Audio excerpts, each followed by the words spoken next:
Muy buenos días, estimados participantes, estimada docente, un gusto saludarles desde Cuenca, Ecuador, por parte de Juristas de Ecuador, Latin Juris y por supuesto a través del Colegio de Abogados de la SUAY, darles la cordial bienvenida al séptimo Congreso Internacional de Derecho Constitucional. Esta es la séptima edición, estamos transmitiendo desde la ciudad de Cuenca, la Atenas del Ecuador.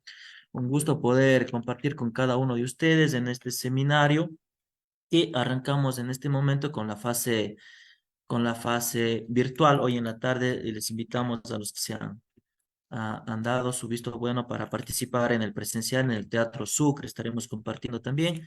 Hoy arrancamos con la presencia de la doctora Sofía Sagüez desde Argentina. Muy buenos días. Quiero también dar un cordial saludo a nuestro director, el doctor Damián Armijos, director de Latin Juris, quien va a dar unas palabras de bienvenida y declarar inaugurado este séptimo seminario de Derecho Constitucional. Estimado doctor Damián, estimado director, tiene la palabra.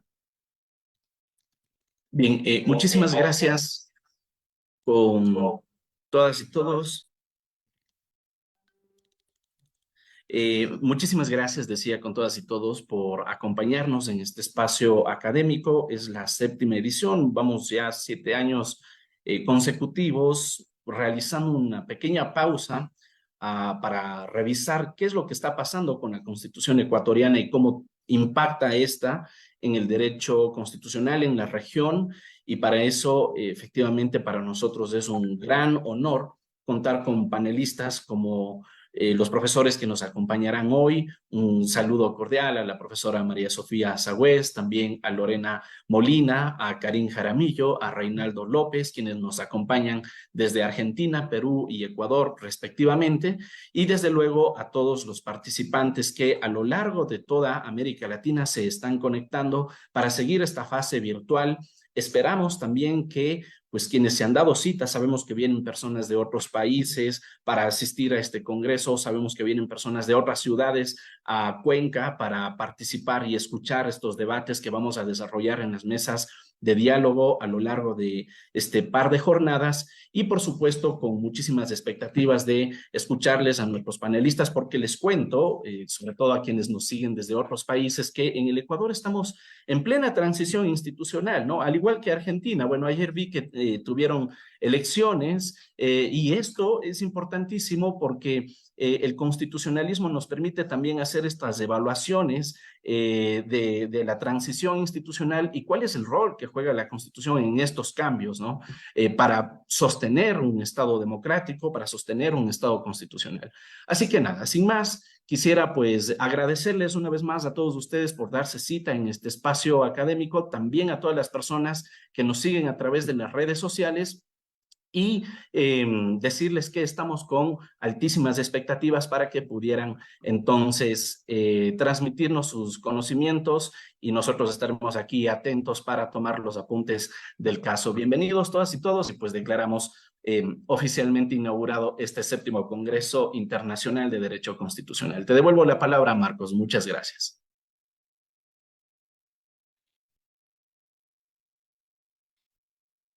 Bien, muchísimas gracias al doctor Damián Armijos, director general de Latin Juris.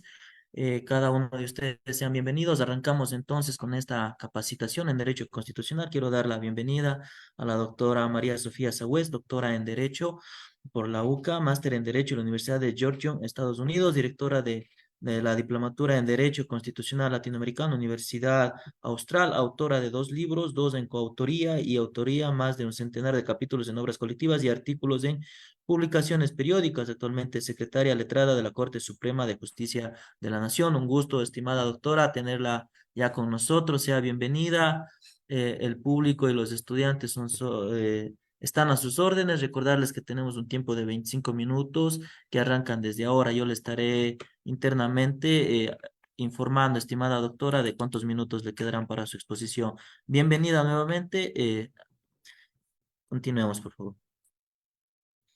Bueno, muchísimas gracias. En realidad es un honor para mí participar ante este grupo de investigación ecuatoriano. Le agradezco muchísimo a Damián Armijos, a quien he tenido la oportunidad de conocer en varios encuentros en Latinoamérica, la oportunidad de compartir con ustedes un tema de tanta actualidad, un tema de suma importancia en un escenario latinoamericano donde la reforma constitucional sigue siendo un protagonista, sobre todo a la luz de la última experiencia chilena. Así que me pareció muy interesante el tema propuesto. Agradezco muchísimo a juristas ecuatorianos y a todos los que están aquí presentes, tanto especialmente de Ecuador como de distintos países, la oportunidad de, en realidad, traer algunas propuestas de análisis, algunas propuestas de estudio sin que se pretenda en absoluto agotar la incógnita que me convocó Damián y juristas ecuatorianos, que es el impacto de las reformas constitucionales en la estabilidad política. Estabilidad política que nos cuesta tanto conseguir a muchos países latinoamericanos. Como sabemos, Argentina acaba de pasar un proceso electoral muy interesante de balotaje, que más allá del resultado que haya tenido, ha implicado un replanteamiento de los partidos políticos, de las fuerzas políticas, de la representatividad de los partidos políticos en el sistema, lo cual es para pueblos que tenemos escasa experiencia en lo que es la consolidación democrática, acabamos de cumplir 40 años de democracia, un resquebrajamiento y un replanteamiento de los partidos políticos y su capacidad de representar a los distintos sectores es un tema que sin duda es sumamente trascendente. Entonces me pareció muy interesante traer a colación el tema de cómo impactan las reformas políticas y constituyentes en la estabilidad política, sobre todo a la luz de la experiencia latinoamericana. Y voy a plantear tres escenarios totalmente distintos, lo que fue la reforma constituyente en Argentina, lo que fue la reforma constituyente en Chile, y lo que sería la situación de no reforma constituyente en Estados Unidos. La gran pregunta es, ¿los procesos de reforma constituyente que contribuyen a la estabilidad política demandan o no una deliberación, un grado de deliberación, un grado de participación, un grado de presencia de los distintos sectores sociales? Vamos a tomar un ejemplo que sería un proceso constituyente sin deliberación característica propia como elemento marcado. Vamos a partir después a tomar un proceso constituyente como el chileno con fuerte deliberación de los sectores minoritarios, comunidades originarias, mujeres, etcétera. Y finalmente vamos a tomar la tercera experiencia, que es un país sin proceso constituyente de reforma, de centenias de vigencia de la Constitución, que es Estados Unidos. Y la última pregunta que nos vamos a hacer es, ¿qué contribuye más a la estabilidad política, si el proceso de reforma constitucional o un proceso de mutación constitucional a la luz de una jurisprudencia evolutiva de los tribunales constitucionales o incluso de la Corte Interamericana?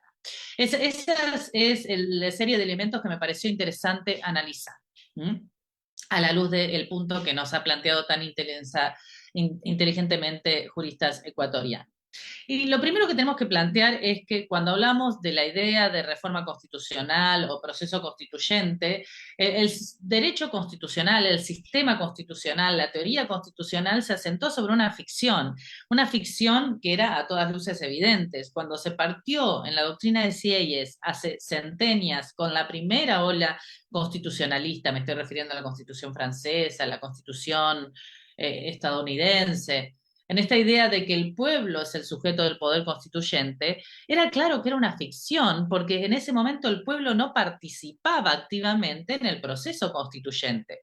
Fíjense que la Constitución estadounidense, por ejemplo, cuando señala en el preámbulo el pueblo de Estados Unidos, se definen a sí mismos los considerados por doctrina los framers, los padres fundadores, los arquitectos del diseño constitucional, no eran representantes del pueblo, muchos sectores de la población no participaban en la elección de representantes y tampoco había un método adecuado, un método razonable de elección de esos representantes o incluso de democracia semidirecta, como sería un referéndum de aceptación de esa reforma. Entonces, el sistema constitucional, en lo que es proceso constituyente, se asentó sobre una ficción, la idea de que el pueblo ejerce como poder constituyente, pero sabemos que en los orígenes las constituciones eran redactadas por élites intelectuales, élites políticas, incluso caudillos, figuras representativas, líderes populares, según la idiosincrasia, la situación histórica de cada país, pero claramente el pueblo como sujeto del poder constituyente no era tal, había sectores excluidos, etc. Y a partir de ahí, sobre esa ficción del pueblo como sujeto del poder constituyente, se enlaza la idea adoptada por la mayoría de los países, que son constituciones rígidas, es decir, constituciones que para modificarse requieren una mayoría calificada. Hay una ficción, el pueblo dictó esta ley de leyes y por lo tanto para modificarla necesitamos procedimientos específicos, mayorías calificadas, órganos específicos, asambleas constituyentes que van a modificar esa constitución. Es decir, constituciones difíciles de modificar a nivel institucional y a nivel funcional, es decir, adopción de decisiones con mayorías calificadas a través de órganos específicos. Posteriormente, toda esta situación recibe unas mutaciones, sobre todo a la luz del cuestionamiento justamente de la representatividad que se verificaban en esos procesos constituyentes. Entonces vamos a encontrar que los textos constitucionales comienzan a abrazar distintas modalidades. Ya, por ejemplo, la posibilidad de constituciones semirrígidas que a través de enmiendas sean modificadas, ya no solo sin exigir un órgano específico, una asamblea constituyente, sino a través del accionar del propio legislador, pero con mayorías calificadas, ¿no? Esas constituciones semirrígidas o incluso constituciones flexibles, como en algunos países. Y también, y ahí está una gran innovación que ha sido muy caracterizada sobre todo en Latinoamérica, que es la incorporación a los procesos constituyentes de fórmulas de democracia semidirectas, referéndum, ya sea para habilitar o no la reforma o incluso para debatir el contenido de la reforma. Y en ese sentido, la participación democrática y deliberativa en un proceso constituyente, Chile ha sido el más innovador porque el mismo contenido, la misma selección de los representantes ha sido fuertemente deliberado, fuertemente, digamos, abierto a la deliberación pública, fuertemente transparente, con gran impacto en los medios de comunicación. Pero el último punto que ha puesto en jaque esta idea de esa constitución rígida, de esos procesos de reforma constitucional rígidos, es la posibilidad de que el bloque de constitucionalidad, ese conjunto de instrumentos compuestos por la Constitución y todos aquellos instrumentos internacionales con jerarquía constitucional, ese bloque de constitucionalidad sea modificado permanentemente por el accionar de la Corte Interamericana. Es decir, el bloque de constitucionalidad va a ir mutando a la par que va mutando la jurisprudencia de la Corte Interamericana. Y esto es una respuesta, una consecuencia de la doctrina del control de convencionalidad. Si los órganos domésticos, al formular sus argumentaciones jurídicas, ya sea al resolver casos si son jueces, o al dictar una ley si es el legislador, o al administrar si es el Poder Ejecutivo, deben tener en cuenta y deben analizar la compatibilidad de la norma doméstica con el orden convencional y en ese juicio tener en cuenta no solamente la Convención Americana, sino también la interpretación que de ella realiza la Corte Interamericana, esa doctrina que vemos originariamente en Almonacid Arellano, se va consagrando en Trabajadores Cesados y finalmente Cabrera García y en Hellman II, todos debemos hacer control de convencionalidad. Si todos los órganos deben permanentemente someter a las normas domésticas al control de convencionalidad, nos vamos a encontrar que la lectura del texto constitucional va a ser permanentemente mutante a la luz de las pautas que va dando la Corte Interamericana. Y eso la doctrina colombiana la ha denominado el bloque de constitucionalidad fluido. No es un bloque de constitucionalidad rígido, no es un bloque de constitucionalidad semirrígido, es un bloque fluido donde lo que es la nomogénesis, el crear norma de rango constitucional, va a ser compartida por la jurisprudencia de la Corte Interamericana también. Y es por eso que me pareció interesante traer estos tres elementos, estas tres distintas fuerzas que conviven en las reformas constituyentes, o en lo que entendemos lo que es la mutación del texto constituyente o constitucional, para analizar cuáles de ellos pueden impactar de manera más positiva o menos positiva en la tan deseada y tan esperada estabilidad política. Y cuando hablamos de los primeros supuestos, vayamos a los dos primeros ejemplos que quería tratar, que son procesos de reforma constitucional, procesos constituyentes. Vamos a analizar el ejemplo argentino y el ejemplo chileno. como dos antítesis, el proceso constituyente no deliberativo, el caso argentino, y el proceso constituyente deliberativo, el caso chileno. Pero partimos de una base que es fundamental. Cuando se pretendió diseñar esta idea de que los procesos de reforma constitucional debían ser rígidos, debían responder a constituciones rígidas, se pretendía excluir el proceso constituyente de las pasiones políticas del momento. Excluir el proceso de reforma constitucional de las pasiones coyunturales, las mayorías coyunturales.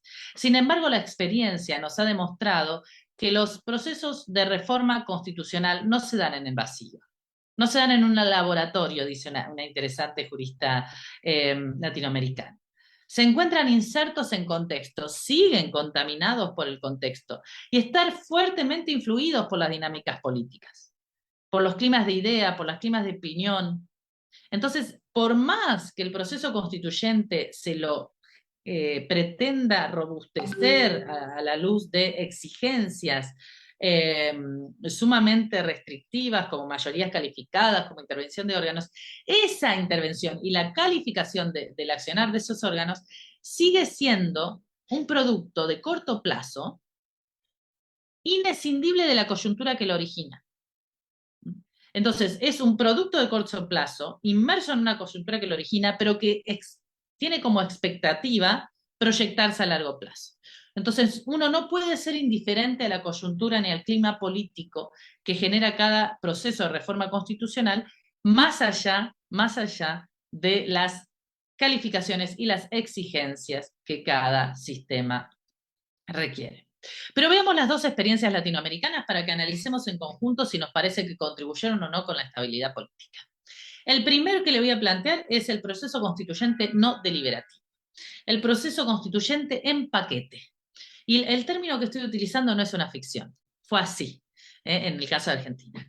El segundo es el proceso constituyente mega deliberativo. Estoy usando la palabra deliberativa tomada de la Constitución de lo que es la democracia deliberativa de Carlos Nino y de tantos autores, que básicamente parte de la idea de que se considera que existe democracia deliberativa cuando las voces de las personas, de los grupos de personas, de los sectores que van a ser afectados por la decisión, participan en la toma de la decisión, son escuchados y deliberativamente construyen esa decisión. No estamos acá hablando de una decisión impuesta por una mayoría, ni una decisión incluso controlada por una minoría, sino la construcción deliberativa de la decisión en sí. Y ese sería el ejemplo del intento de proceso, del primer proceso de reforma constituyente que vamos a ubicar en los años anteriores en Chile. Entonces, ¿por qué decimos que el proceso argentino es un proceso no deliberativo de reforma constitucional y cómo impactó eso en la estabilidad política? El proceso de reforma constitucional argentino data del año 94. Es la reforma del año 94. En ese momento había dos líderes políticos muy marcados. El primero era aquel presidente que había logrado la transición democrática. Aquel presidente que había sido el primer presidente electo después de años de gobierno de facto y se había enfrentado a fuerzas armadas que todavía mantenían una gran dosis de poder.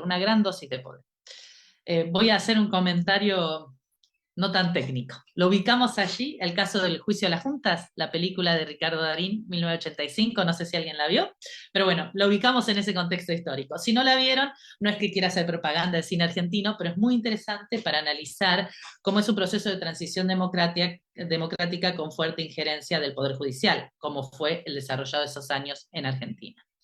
Entonces, era una figura muy de liderazgo, casi podríamos calificar como un caudillo, sumamente demócrata, que era el doctor Alfonsín. El gobernante posterior, el poder ejecutivo siguiente, fue asumido por Carlos Menem, que tenía como, podríamos decir, plus en su accionar, que había salvado al país de una hiperinflación. Entonces tenemos un líder democrático y un líder en materia económica, y la necesidad de garantizar la estabilidad política en los años subsiguientes, un país que acababa de salir de un gobierno de facto sumamente duro y autoritario, con grandes violaciones a delitos de lesa humanidad, pero que mantenía todavía poder en ese momento, fue a través de una reforma constitucional preparada en paquete. Y cuando digo en paquete es porque lo que se hizo a través de la ley, en realidad se hizo un pacto que se tradujo en una ley, fue crear se denominó núcleo de coincidencias básicas, un conjunto de figuras que debían ser votadas por sí o por no. ¿Mm? En paquete cerrado. O sea, usted aceptaba todas o no aceptaba todas. Y en esas figuras estaban los intereses de los dos grandes referentes, caudillos o líderes del momento. Uno, la reelección. Otro, el control del ejercicio por parte del poder ejecutivo de potestades legislativas, un problema que vemos muy marcado en Latinoamérica. Eh, la aparición de órganos extrapoder, el defensor del pueblo. Todo eso estaba en ese paquete. De tal manera que la reforma constitucional a ese paquete le podía decir sí o no. Fíjense hasta qué punto las personas que lideraron la reforma constitucional condicionaron la deliberación. No había posibilidades de dividir ese núcleo de coincidencias básicas. Sí se podían introducir otras modificaciones, que de hecho se introdujeron, y que generaron un texto sumamente moderno, porque aparecen los derechos de las comunidades originarias, que hasta ese momento parecían más oprimidas que reconocidas en el constitucionalismo argentino. Aparece la necesidad de adoptar medidas de acción positiva a favor de niños, niñas y adolescentes, mujeres, personas en situación de discapacidad, adultos mayores. Aparece figura el Ministerio Público Fiscal como órgano extrapoder, el Defensor del Pueblo, como les comentaba. Aparecen grandes avances, pero el núcleo está fuera de debate. No hay debate. Y de hecho, si bien se intenta democratizar el proceso de selección de constituyentes, admitiendo que cualquiera puede ser constituyente, puede postularse, en esa postulación debían canalizarse a través de partidos políticos. Entonces, muchas personas no se postularon como candidatos a constituyentes porque veían contaminada su acción en la medida en que lo tenían que hacer a través de partidos políticos. Por ejemplo, mi padre, que era un referente en ese momento del derecho constitucional argentino, no se postuló como constituyente porque era juez y concibió que no era éticamente correcto postularse en el marco de un partido político. Entonces, ahí vemos una experiencia constitucional de reforma en paquete, sin deliberación, prearmada por las fuerzas políticas que coyunturalmente tenían poder en el momento, con un texto muy moderno, pero que en términos de estabilidad política fracasó. ¿Por qué? Porque la mayoría de las grandes innovaciones que vamos a encontrar en la reforma del 94 hoy en día no se cumplen. El defensor del pueblo tenemos más de 20 años sin que se designe. Las leyes que debían dictarse no se dictaron. La ley de coparticipación, que es la ley para regular la distribución de fondos entre los poderes del Estado federal y nacional, no se ha dictado. Entonces es un proceso constituyente paquete cuyas grandes innovaciones no se cumplieron. El amparo que aparece regulado en la reforma no se modificó la ley, entonces se sigue aplicando una ley anterior a la reforma. Entonces, la reforma no deliberativa tiene un fuerte fracaso en su implementación, en este caso específico, y hay un gran escenario de inconstitucionalidad por omisión, especialmente grave para un país como el nuestro, que no tenemos tribunal constitucional ni proceso de inconstitucionalidad por omisión, como ustedes tienen esa maravillosa cláusula que es muy estudiada por el resto de Latinoamérica, ¿no? Entonces hay yo diría, un fracaso en términos de estabilidad política porque los gérmenes de destrucción siguen presentes. Veamos el otro ejemplo, porque ya me estoy quedando corta de tiempo. ¿Cuántos minutos eran, querido? No tengo aquí tu nombre. 25 minutos, estimada doctora. Bueno, todavía Tiene tenemos. todavía como 5 o 6 minutos. Perfecto. Les quería comentar el caso chileno. El caso chileno fue sumamente interesante. Hemos estado muy, muy al tanto de esto durante los años anteriores. Como saben, en los años recientes podemos ubicar dos escenarios de reforma. Una reforma absolutamente deliberativa que fracasó, que finalmente no fue aprobada por el referéndum, y ahora una reforma sin tanta deliberación, más conservadora, que está pendiente de si puede o no realizarse. Estamos en este escenario, lo vamos a saber más adelante. Lo que tenemos es el primer escenario de reforma constitucional chilena fue altamente deliberativo. Los constituyentes eran elegidos con plena transparencia. Se presentaron en los medios de comunicación, se realizaban debates donde marcaban cuáles iban a ser sus posiciones, cuáles iban a ser sus votos, cuáles eran las orientaciones. En este sentido, pareciera que hasta actuaban como si fuese en base al mandato imperativo, es decir, aclaraban de manera sumamente específica cuál era la orientación de su futura participación y en base a eso cómo se comprometían a votar. Entonces, hoy una modalidad de selección de constituyentes transparente, sumamente amplia, con mandato deliberativo, imperativo. ¿Esto qué significa? Que los constituyentes no actuaban como representantes libres de lo que ellos pensaban el representado quería, sino obligados por lo que se comprometieron. Y hay un desarrollo deliberativo, se armaban mesas de diálogo, se armaban instancias de deliberación, tanto a través de medios de comunicación, medios remotos, de reuniones, donde participaban personalmente las personas afectadas, los grupos, donde participaron las comunidades originarias, donde participaron los sectores de defensa de derechos de las mujeres. Entonces, es una constitución pensada en clave deliberativa, en su construcción, y que concluyó con un texto muy amplio y muy desarrollado. Podemos estar a favor o en contra del texto, pero por ejemplo, el derecho al aborto consagrado, el derecho de toda persona gestante al aborto, el derecho de las comunidades originarias, que hasta ese momento estaban invisibilizadas en el texto constitucional chileno. Sin embargo, este texto amplio que hasta consagraba el derecho al ocio, se vio fracasado en la implementación. Se hizo una amplia deliberación, un gran avance en el texto, pero que no consiguió el apoyo de la mayoría que necesitaba a nivel social, a nivel referéndum. Y a partir de ahí, conjuntamente, aquí estoy citando a Claudio Nash, que es un profesor chileno de la Universidad de Chile, referente de la Konrad Adenauer en Chile.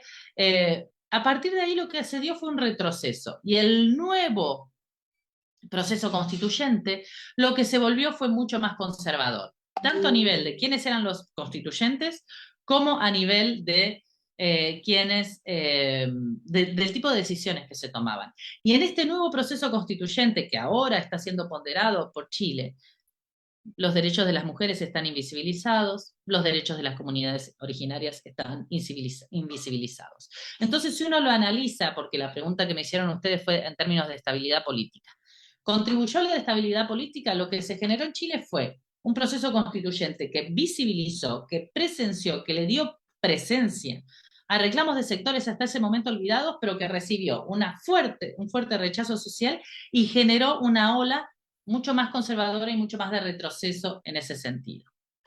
Veamos la última hipótesis que yo les quería presentar o compartir con ustedes. Pero tengo aquí me quedan 2 minutitos según mi cronómetro, que es Sí, doctora. la jurisdicción constitucional o la jurisdicción convencional como convención constituyente en sesión permanente. Esta frase se toma de la doctrina estadounidense. En Estados Unidos ustedes saben que a fines de 1700 se dicta la Constitución y si bien se dictaron enmiendas que implementaron derechos, la Constitución no fue reformada. Y ha sido calificada por la doctrina como la Corte Suprema es una convención constituyente en sesión permanente. Los cambios de concepción axiológica de la Corte Suprema fueron concebidos como una convención constituyente. Y si pudiéramos poner un momento histórico determinado, fue la era Warner, la Corte Warner, la Corte de los Derechos Sociales, que hizo un quiebre y concibió y leyó distinto la Constitución, una interpretación mutativa de la Constitución que actuó casi como un poder constituyente derivado, especialmente en términos de igualdad, en términos de racismo, un tema tan trascendente para Estados Unidos y para el resto de Latinoamérica. Sin embargo, esas sentencias no lograron ser plenamente efectivas. Estoy hablando de la sentencia Brown versus Board of Education, que pretendió tirar abajo ese eslogan de separados pero iguales, y que sin embargo no logró erradicar el racismo en Estados Unidos y todas las circunstancias de Black Lives Matter que vivimos hace tan poco, los aberrantes casos de violencia contra personas afroamericanas nos muestran que si bien actúa como una convención constituyente de sesión permanente, no logra cambiar los estereotipos culturales discriminatorios insertos en la sociedad. ¿Cómo se marca esto en el sistema interamericano? Bueno, en el sistema interamericano lo que tenemos es una Corte Interamericana que tiene una fuerte referencia al ejercicio de interpretación evolutiva y por lo tanto impacta en los bloques de constitucionalidad actuando como un poder constituyente. ¿Esto es positivo o es negativo? La Corte Interamericana, incluso en la opinión consultiva 24 del 2017, cuando habla de matrimonio igualitario, señala que no importa si existe consenso o no en los estados que admitan el matrimonio igualitario, ella va a realizar una interpretación evolutiva del concepto de familia. Y esto ha recibido una respuesta negativa de algunos países. Me interesa especialmente mencionar, porque ya estoy fuera del tema, del tiempo, perdón, la respuesta que le dio la Corte panameña, que señaló que no era la Corte Interamericana el lugar para desarrollar una interpretación evolutiva, porque las mutaciones al texto constitucional y las mutaciones al orden convencional debían desarrollarse a través de los canales específicos previstos en cada estado. O sea, la exigencia de un límite institucional para lo que sería una interpretación evolutiva que actúe como una reforma constitucional en materia de derechos. Esa decisión de la Corte de Panamá sería el caso Zelensky-Carvajal, y otro que es un caso del 16 de febrero del 2023. Podemos encontrar un interesante antecedente del Tribunal Constitucional Peruano del 2022, donde dice que el matrimonio igualitario se está queriendo imponer a los países por la ventana del control de convencionalidad y no por la puerta de la reforma de cada país. Fíjense qué interesante. Volvemos a la exigencia de una institucionalidad y a la exigencia de en estos dos ejemplos, ¿no? El tribunal peruano, el tribunal panameño, a la exigencia de que las decisiones sean adoptadas por el poder constituyente de cada país o, en su caso, por el poder legislativo si tiene esa potestad. Nos queda como último punto solamente a mencionar el Tribunal Europeo de Derechos Humanos, que habilita la interpretación evolutiva, pero siempre atada al consenso. El Tribunal Europeo habilita realizar pautas de interpretación evolutiva, pero el termómetro para ver si ella puede avanzar o si él puede avanzar o no en la interpretación evolutiva en derechos es el consenso europeo. Cuando no hay consenso europeo, ahí hay más margen de apreciación nacional. Cuando hay consenso europeo, se da la interpretación evolutiva en materia de derechos humanos. Y eso genera un diálogo entre el poder constituyente doméstico, el Tribunal Europeo y la jurisdicción constitucional local. Bueno, como ven, entonces no hay una última respuesta. Me excedí 2 minutos en el tiempo, les pido muchísimas disculpas, pero me pareció interesante analizar los procesos de reforma, no solamente desde el punto de vista doméstico, sino también condicionados por el orden internacional de los derechos humanos, que es un elemento que hoy en día no puede ser indiferente. Bueno, muchísimas gracias, reitero mi agradecimiento y la oportunidad de haber participado con ustedes en esta jornada. Bien, muchísimas gracias, estimada doctora Sofía, muy clara su exposición, brillante. Gracias a ustedes del hermano país de Argentina por su intervención.